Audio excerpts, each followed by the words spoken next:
Kecelakaan lalu lintas dialami truk box kontainer di Bundaran Tugu Air Mancur, Kota Prabu Muli.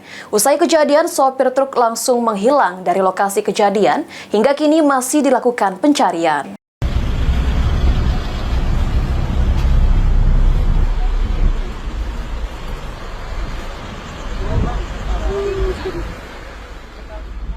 Diduga sopir mengantuk, truk box kontainer terguling di Bundaran Tugu Air Mancur, Kota Prabu Muli. Tidak ada korban jiwa dalam kejadian ini, namun akibat truk terguling di jalan membuat arus lalu lintas macet. Petugas kepolisian yang berada di lokasi langsung mengatur lalu lintas dan mengevakuasi truk, sementara sopir truk melarikan diri. Kapan kejadiannya? Kejadiannya aku baru jenguk pagi nih lah, tapi kemungkinan malam tadi kejadiannya. Kita jam berapa lah? Kita jam 12 sampai jam 1 malam lah, 6 malam. Kenapa terbalik mobil ini? Yo, kemungkinan terbalik ya. Gara-gara apa? Kemungkinan ngantuk supirnya kan.